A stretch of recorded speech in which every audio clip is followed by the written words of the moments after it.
공직 내에서 상급자의 관위를 이용한 폭행과 외모 비하는 한 사람의 영혼을 파괴하는 범죄와 다름없습니다. 최근 팀장급 공무원이 부하 직원에게 주먹질을 하거나 외모를 비하하여 파면 처분을 받은 사례가 늘고 있습니다.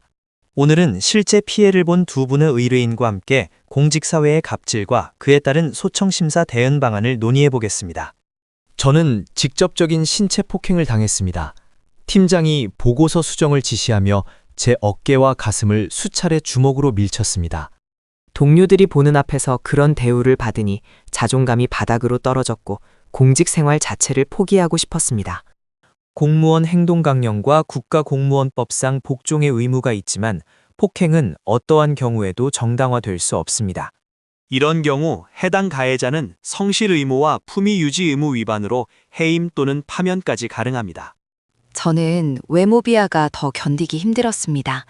팀장이 매일 아침 제 얼굴과 몸매를 품평하며 수치심을 주었습니다. 화장을 왜 그렇게 했느냐거나 살이 쪄서 보기 싫다는 말을 서슴지 않았는데 이것도 징계 사유가 되나요? 당연합니다.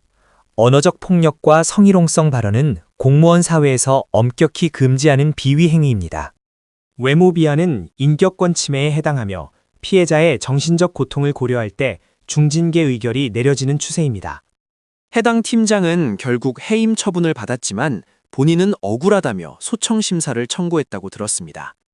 폭행을 저지른 사람이 감경을 받을 수도 있는 건가요? 피해자로서 너무 불안합니다. 소청심사위원회는 비위의 정도와 과실의 경중을 따집니다. 하지만 폭행의 고의성이 짙다면 감경은 쉽지 않습니다. 피해자와의 합의 여부나 평소의 근무 성적 등을 고려하지만 인격 모독형 갑질은 엄단하는 분위기입니다. 가해 팀장은 평소 유능하다는 평가를 받았습니다. 그런 점이 소청심사에서 유리하게 작용하지 않을까요? 과거에는 훈장이나 포상이 감경 사유가 되기도 했습니다. 하지만 최근에는 직장 내 괴롭힘에 대해 무관용 원칙이 적용됩니다. 특히 상급자가 하급자를 지속적으로 괴롭힌 경우라면 포상에 의한 감경 제외 대상에 해당할 가능성이 높습니다. 저는 그 팀장이 다시는 공직에 발을 붙이지 못하게 하고 싶습니다. 직권 면직도 가능한 사안인가요? 직권 면직은 보통 형사사건에서 금고 이상의 형을 확정받거나 폐직된 경우 등에 해당합니다. 하지만 징계 절차를 통해 파면이 확정되면 5년간 공무원 임용이 불가능하므로 실질적으로 퇴출당하는 것과 같습니다. 팀장이 소청심사를 통해 해임에서 강등으로 감경되어 다시 복귀할까봐 밤잠을 설칩니다. 피해자의 고통이 치유되지 않았고 가해자가 진심으로 반성하지 않는다면 인용 결정이 나기 어렵습니다.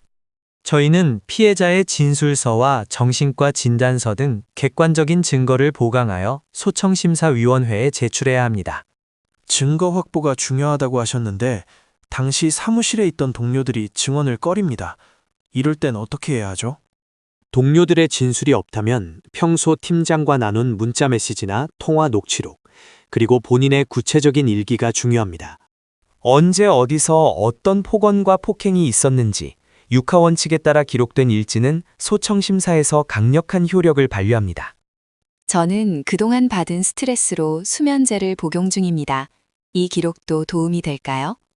매우 큰 도움이 됩니다. 피해자의 건강 상태 악화는 가해자의 비위 정도를 입증하는 핵심 지표입니다.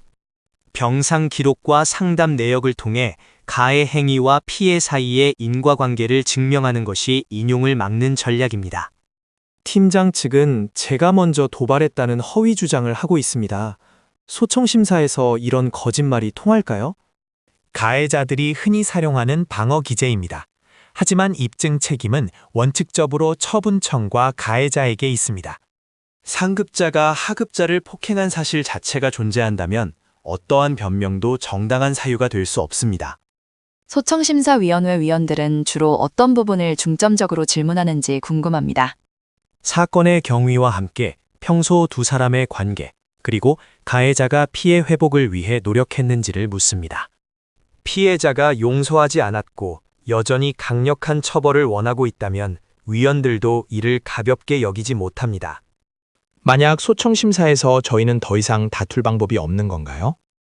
소청심사 결정은 행정부 내에서의 최종 판단입니다.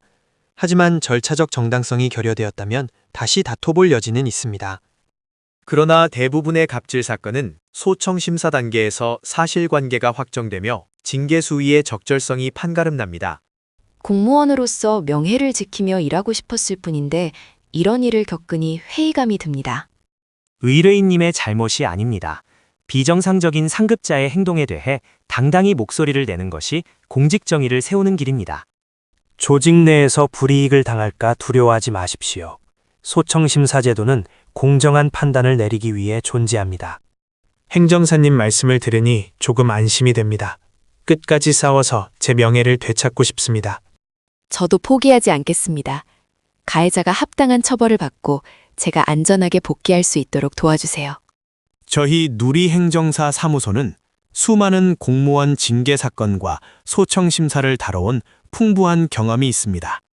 억울한 피해를 본 공무원분들이 다시 웃으며 근무지로 돌아갈 수 있도록 모든 법리적 검토를 다하겠습니다.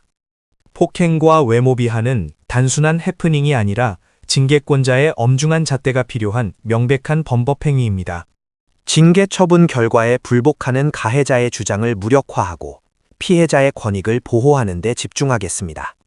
증거 수집부터 진술서 작성, 그리고 소청심사위원회 대응까지 모든 과정을 세밀하게 조력하겠습니다. 혼자 고민하지 마시고 전문가와 상담하여 가장 효과적인 대응 시나리오를 구성해야 합니다. 가해자가 감경을 시도할 때 우리는 더 강력한 논리로 그들의 주장을 반박하고 인용 가능성을 차단해야 합니다. 공직사회에 맑은 물을 흐리는 갑질 행위는 반드시 근절되어야 하며 그 시작은 피해자의 용기 있는 고발입니다. 오늘 두 분이 보여주신 용기가 다른 피해 공무원들에게도 큰 희망이 될 것이라 확신합니다. 저희는 끝까지 여러분 곁에서 법률적 방패가 되어드리고 권리를 찾아드리는 일에 최선을 다하겠습니다. 공무원의 신분 보장은 법률로 정해져 있지만 그 권리를 지키는 것은 본인의 의지와 전문가의 조력입니다. 당신의 명예회복을 위한 가장 빠른 지름길. 누리행정사 사무소가 그 길을 안내하겠습니다.